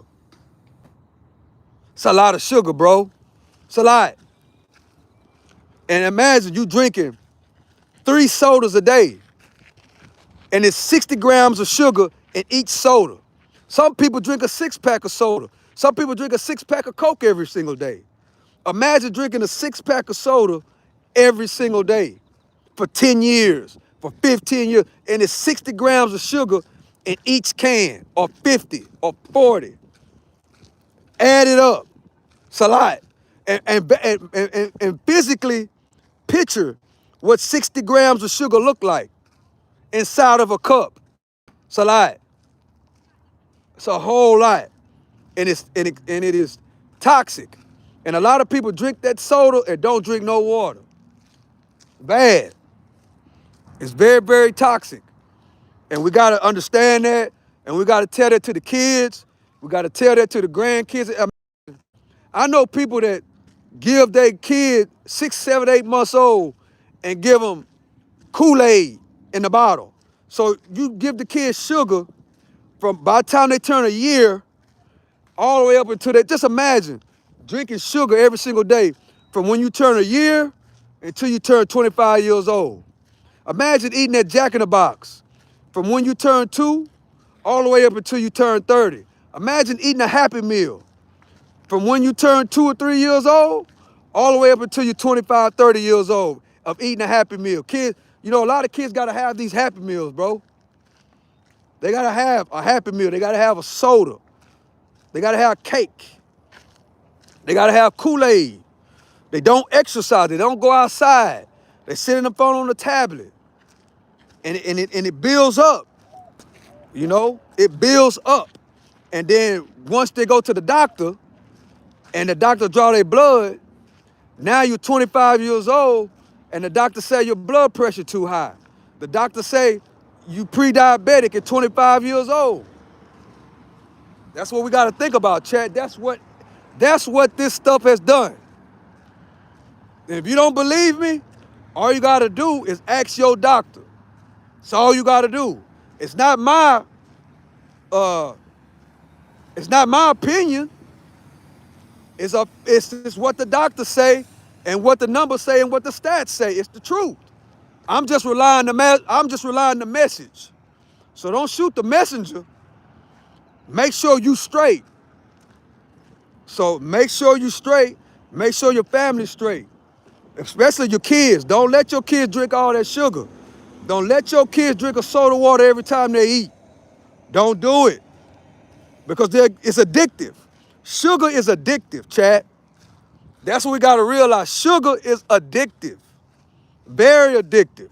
Sugar and cigarettes and salt is very, very addictive. Some people can't live without sugar. Some people can't live without cigarettes. Some people can't live without salt. Don't get me wrong, but you're gonna have to have a little sugar and salt, but at the same time, you can't have that 90% of your day. It just don't work like that. If I could get people to cut down maybe 20% or 30% and try to get off of it, because I know sugar's addictive, Chad. Sugar's addictive. Seasoning on how the food tastes is addictive, and cigarettes is addictive. In my opinion, sugar is just as addictive as cigarettes. Sugar is just as addictive as hardcore drugs. I said it. Sugar is just as addictive as hardcore drugs. I said it. It's a fact. It's a fact. I think it's more addictive because it's easy. Sugar's in everything. So it's easy. Sugar's everything. Sugar is in everything, and sugar is legal. It's easier to get toxic sugar and salt than it is heroin and all them drugs and fentanyl. So it's in that category, and that's how you got to look at it. You got to look at sugar and salt and cigarettes in the same category as you do hardcore drugs. That's just how you got to look at it. When you look at it like that, chat, that's when you start taking it serious. Don't be the one that start taking it serious, I'm gonna say this and I gotta go for real this time. Don't be the one that get offended by what I say and then continue to do all that stuff. And then when you get my age or older, they tell you got pre-diabetes. They tell you got high blood pressure. You obese. And then the doctor tell you what I've been telling you all this longer time. But then your mind be already programmed, and it's hard. Once you get my age, chat, it's harder for an old dog to learn new tricks. It's harder.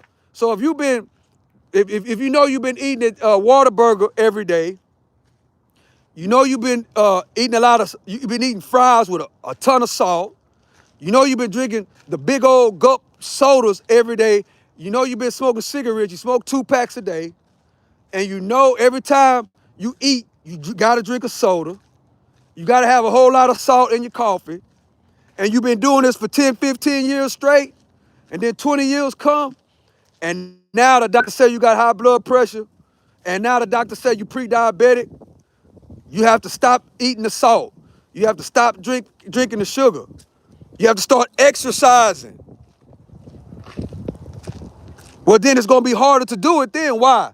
Because you're gonna be stuck in your ways.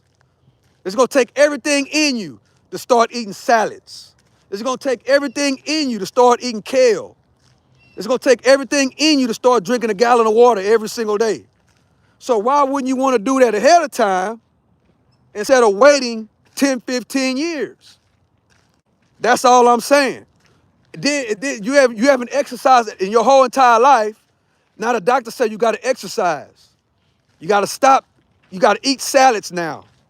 You gotta eat healthy. You gotta eat clean. No more double meat Whataburger with cheese. No more fries. You're gonna be like, no more, oh man, bro, no more sodas. No more Don Julio. No more Cool Filter Kings. No more Newports. No more looking cool at the club with a cigar in your mouth. None of that. That's all I'm saying. You have to change. And it's best to do it right now. It's best to teach it to your kids right now. It's best to tell everybody you know what's going on. And yes, they're gonna get upset. They ain't gonna like the fact. That's just like telling a junkie, you gotta get off dope. They ain't gonna wanna do it. A junkie that you tell them, you gotta get off the hardcore drugs. They will reject you over the hardcore drugs. And all you trying to do is tell them what same thing. Because don't get it twisted. Sugar, salt, cigarettes, all that stuff, eating at Jack in the Box, all that stuff is toxic. And it's just like hardcore drugs. And if you look at it like that, then you'll process it in a totally different way, knowing that it benefits you long term. That's how it works. Then when you get 50 years old, you get 60 years old, you're able to do what I do, the people that watch the channel. Then you'll start understanding that 50 is not old. 60 is not old. If you take care of yourself, you can still be, 50 can be your prime. 60 can be your prime. 45 can be your prime. That's how you gotta look at it. Because age is only how you take care of yourself. You can not take care of yourself and be 30 years old and move like you 80. Let me say it again. You can be 30 years old. You can be 25 years old and move like you 80. I know 25-year-olds, I know 30-year-olds that can't run 3 miles. I know 25-year-olds, I know 30-year-olds that can't run 1 mile. Why, Stock Sniper? Because they can't stop smoking. They don't exercise. They can't stay away from Jack in the Box and McDonald's. They have to have a soda every single day. They got to stay out in the club and go hang on MLK, Spring Break Houston, like what I was talking about earlier. They got to be out at 3 o'clock in the morning. And then it carries on And then once they get my age, you know the rest. So, with that being said, older guys, take care of yourself. Younger guys, take care of yourself. Don't think 50 years old. Don't think 60 years old, because I just gave you an example. It's 25-year-olds and 30-year-olds that can't box 3 rounds in the boxing ring. It's 25 and it's 30-year-olds that can't run a mile. It's 25 and 30-year-olds that can't run 3 miles. It's 25 and 30-year-olds that can't walk all these miles that I just walked. They can't. It's either they can't physically or they can't mentally. And if you don't want to do it mentally, that's just as worse as physically.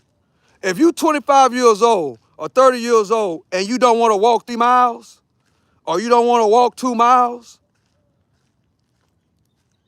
you don't have the patience to do it, that's even worse. And that's another thing, that eating and that smoking and that sugar and that salt, that stuff make you lazy, chat. It make you lazy. It make you lazy. Your stomach bloated. You're all backed up.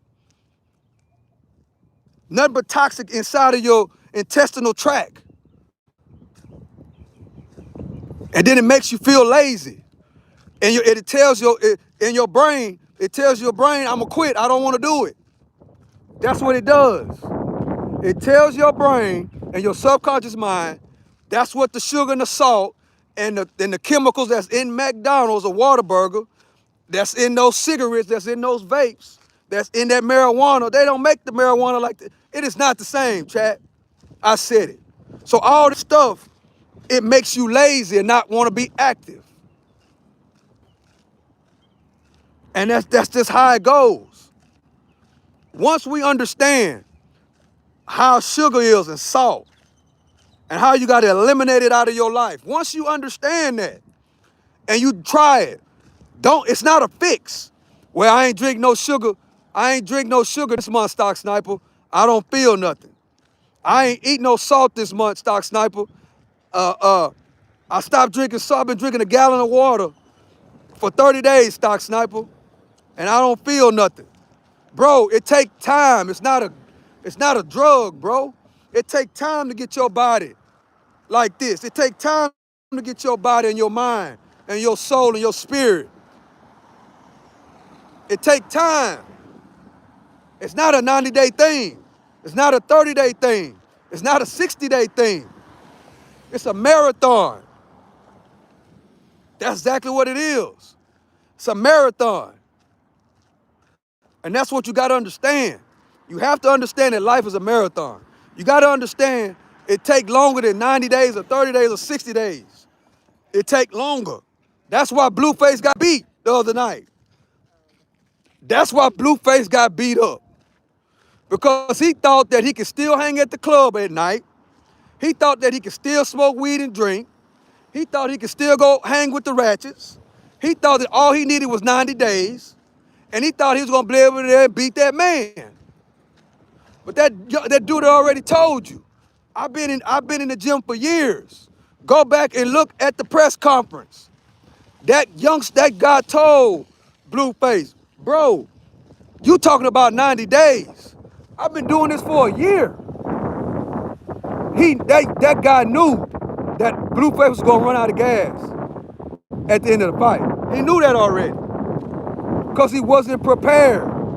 How you gonna be prepared when you drinking at night, you sleeping with 5, 6 women, you staying out to 2 or 3 o'clock in the morning hanging over there with the ratchets? How are you going to be prepared?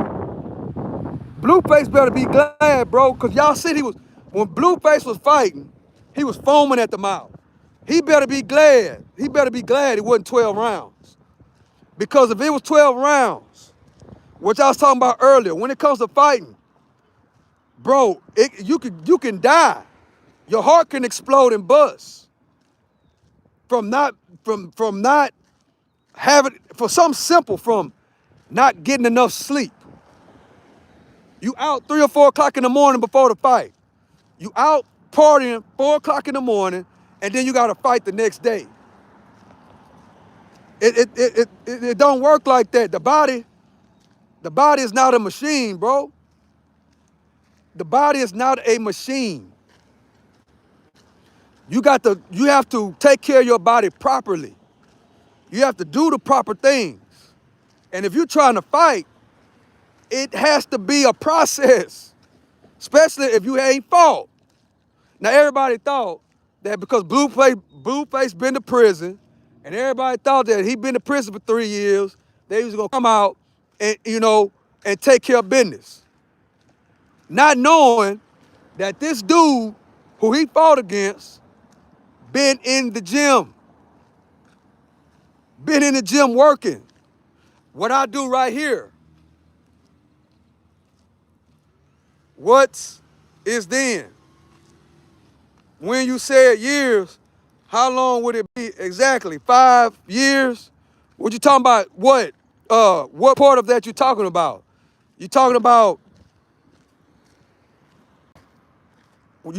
flushing your system out of sugar and all those toxics to get your body operating functionally? Well, or are you talking about training for fights? You gotta let me know what you're talking about. If you're talking about flushing out your system, eating a clean life, everybody is different. But it's gonna take more than 30, 60, or 90 days. It just depends on your individual body. That's why you have to know your body. You have to know you. Everybody's different. But the point is that it's not an easy process. It's not. It takes time. Some people it might, it depends on how your body is, but very few people is able to do it in 30, 60, or 90 days. And if you have never done it before, you can't, it's like hitting the lottery. Some people hit the lottery, very, very few. It's like that. Preparing your body for a fight. Preparing your body for a fight. For an example, if you have never trained before, right? If you have never trained, you never lifted a weight, you never ran 10 miles, you never put the work in, it's gonna take a long time. Your mindset should be, it's not gonna be a 30 or 60 or 90-day process. It depends on your level of experience, That's what it depends on. But somebody that has never fought, somebody that never ran, somebody that knows nothing about boxing and rounds, it takes years. You gotta work on a lot of things. You gotta work on your mind. You gotta work on your technique. You gotta get fighting experience. And it takes time. It also depends on you. Some people catch on quicker than others. It just depends on you. But you can't rush it. Like what Blueface did. You can't rush it. You can't rush it. You gotta understand, you gotta know yourself. Blueface was supposed to have known that he couldn't make it 6 rounds. You gotta know yourself. You gotta know yourself. And it takes time. Somebody that's been sitting on the couch, or somebody that's been sitting in some prison cell for a couple of years, can't come out and say, I'm ready to fight a competition fight. And give me 30 days, give me 60 days, give me 90 days. It's not gonna work like that. You're gonna get embarrassed every single time. Because once you get in the ring, and you really get in there, then you're gonna see how exhausting it be. It's not like fighting in a street fight. Street fights don't last long. It's not like fighting in prison. Prison fights don't last long. Fighting 12 rounds, fighting 5 rounds. Most people can't go through a 3-round fight. Now, Blueface, that was a 6-round fight. And guess how many minutes? 2-minute round.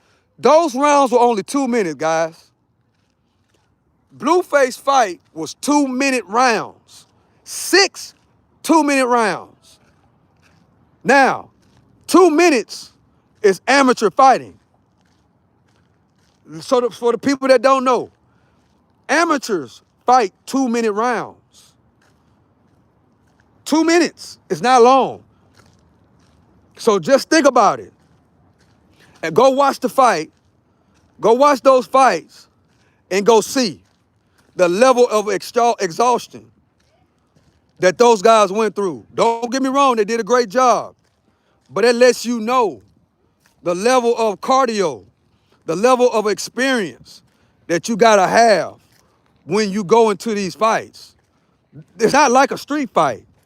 You know what I'm saying? And the thing about them is that they were fighting like they was in a street fight. Because you know when you're in a street fight, everybody goes all out in the beginning. Uh-oh. Everybody goes all out in the beginning.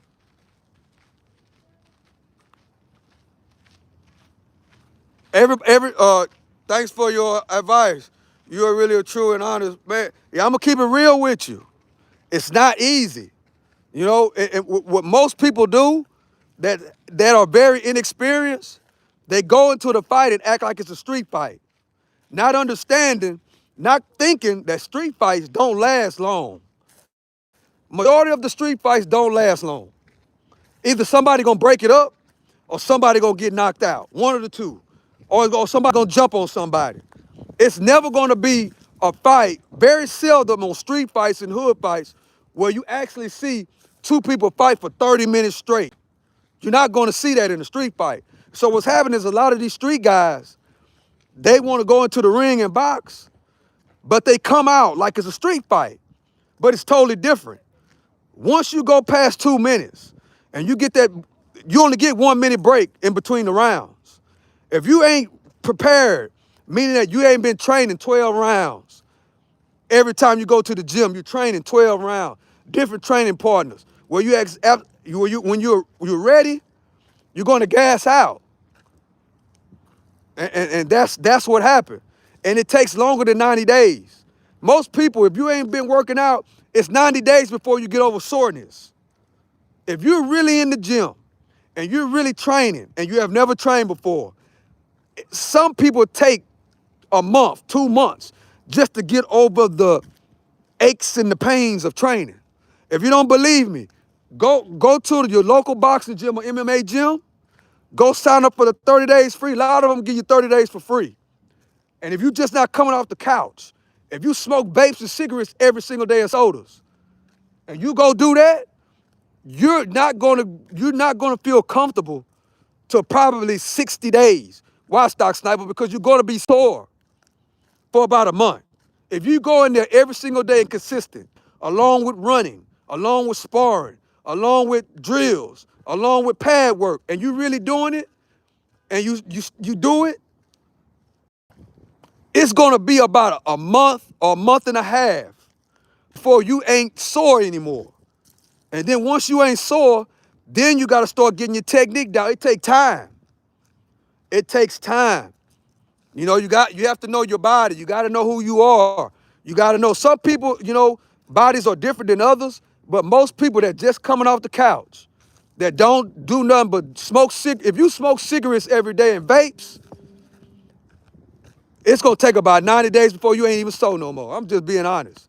If you smoking cigarettes, if you're overweight, if you're 50, 30 pounds overweight and you eating popcorn and you're sitting on the couch and you have been inactive, it's gonna take more than 90 days to get your body used to it's gonna take your body more than 90 days to get used to what you are doing.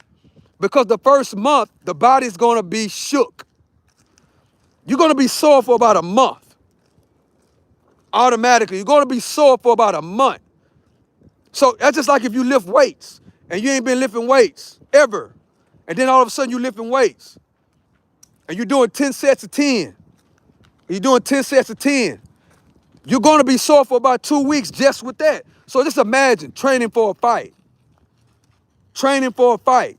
Just imagine how sore you're gonna be, because when you're training for a fight, you gotta run, like what I do. You gotta run, you gotta lift weights, right? You gotta run, you gotta lift weights, and you gotta do boxing training. That's what you have to do. So if you've been smoking cigarettes, you've been smoking vapes, you've been eating a Jack in the Box and Whataburger and McDonald's for decades or for 4 or 5 years, don't work out, never picked up a weight, never been in the boxing gym. That first day, that first week, you're gonna give a shock through your whole body. And what I recommend, if you know you trying to go into the gym boxing, I'm not talking about working out, I'm talking about the boxing gym. If you know you're trying to box, you gotta go get your blood work done first. Why, Stock Sniper? Because if you know you've been smoking cigarettes every day, you've been smoking a pack or two, you've been drinking Don Julio, you've been hanging on MLK 2 or 3 o'clock in the morning, spring break, you've been eating at Jack in the Box and Whataburger, you've been smoking vapes, you don't drink no water, all you drink is soda, you sit on the couch, you ain't physically active at all, you can't touch your toes, you can't do 10 push-ups. If you know all that and you overweight, first thing you gotta do is go get your blood work done, because the last thing you wanna do is start training for a fight with that extreme training and you got high blood pressure, you got pre-diabetes, and you're obese. You're gonna put too much, you're gonna put too much on your heart, and you know the rest after that. You could collapse. I've seen a lot of people go to the gym, Chad. Just walk in the gym from the couch and think they can do this. And then they put a work overload on their heart and they pass out and the ambulance got to come get them out the gym. I've seen that a lot. So that's why I tell everybody, you got to, if you know you ain't been eating healthy, you got to get that straight first. If you know, okay, I want to box or I want to do an MMA fight just for fun, what you got to do, and you know you've been drinking sodas and smoking cigarettes, you got to throw that stuff away. You got to clean your system out. You got to get all the toxics out. You got to start walking and losing weight. You got to work up to that. And then don't say, well, give me 90 days. You have to get yourself prepared.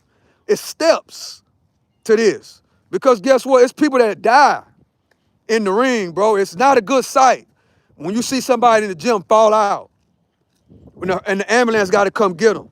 It's not a good sight. That's why when you go to the gym, they make you sign a waiver. They make you sign that waiver for a reason. You want to come in here and spar? Okay, you got to sign this waiver. You sign the waiver, here go the gloves, here go the head gear, get it in. But if you got high blood pressure and you got pre-diabetes and you got all this toxic sugar in your body and you overweight, you're not gonna last long. Because one thing about when people get into the ring, they want to be masculine. They don't want to feel like, they want to feel tough, if that makes sense. You know what I'm saying? They don't want to make it seem like they done got beat. Like we seen with Blueface. Blueface was foaming at the mouth. His snot was coming out his nose. If you ain't went seen that fight, you got to go see it. And you'll see what I'm talking about. If that fight would have been 10 or 12 rounds, I think the ambulance would have to come get Blueface out of there. He wouldn't have made it. That's what I think. UFC, never ever again. FY. What does FY stand for? What journalist said about fight? Rapper Blueface thought he was getting a routine run out in Miami tonight ahead of a big show in May, but suffered a humiliating defeat. Yeah, because he wasn't prepared. That's exactly what I'm talking about. Kalama, he thought that he underestimated his opponent. When that guy told him that he'd been in the gym for a whole year, he should have knew what was up right then. But he's not prepared. He's not prepared. He thought that those jailhouse fights that don't last but 5 minutes before the guard come break it up or somebody get knocked out, he thought that was going to be enough to carry him through, not knowing, or once you, man, somebody that's been fighting in competition, once they know strategically to avoid those punches. And once you get tired, you out of there. And that's what happened to him. But he has potential though. I will say that about Blueface. He has potential. He just lacked experience in the ring. It's different. Street fighting and fighting in that ring is totally different. You know, it's different. And so much that these dudes that come out of prison and these dudes from the streets, they think that they can transition from the street fighting to ring fighting, and they don't understand the difference until they get in there.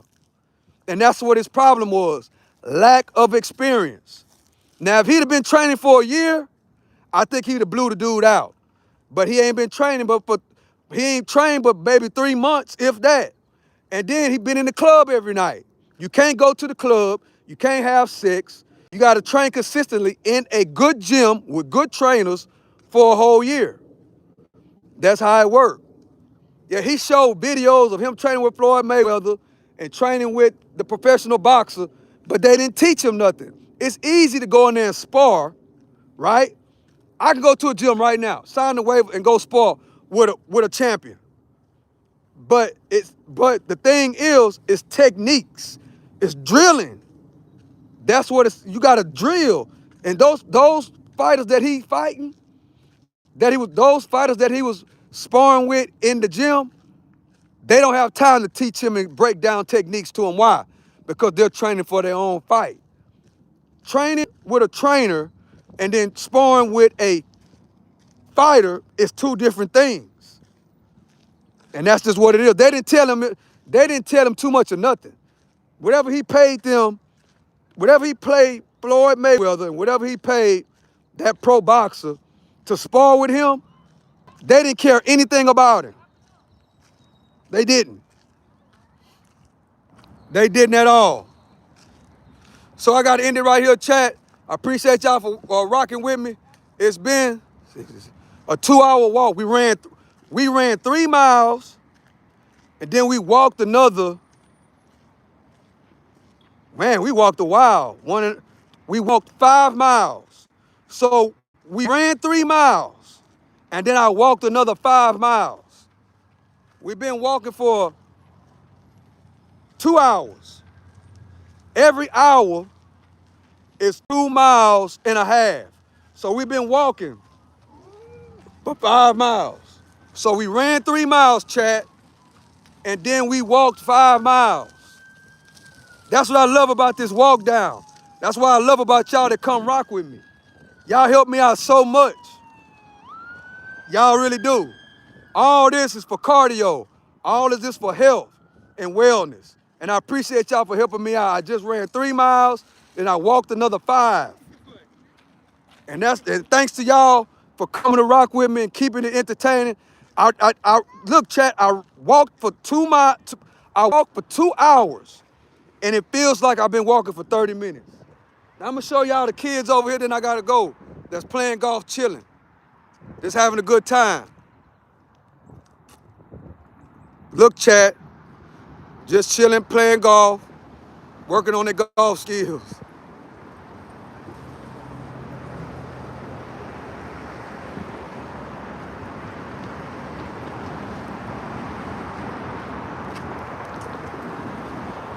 And this is only one part of Houston. Houston, don't believe what they saying about Houston on the internet. This is a beautiful place. Look, beautiful place, man. Beautiful place. You just gotta know where to go. And it's a lot of places to go. You ain't just gotta go to the hood. You just ain't gotta go to the strip club. You ain't just gotta go to over there on MLK. There's a lot of places to go. Don't let them tell you and put a black dot on Houston. Houston is a beautiful, beautiful place. Beautiful, beautiful, nice people. And that's how we rock out here. With that being said, I love and I appreciate y'all. To the next one, I'm out.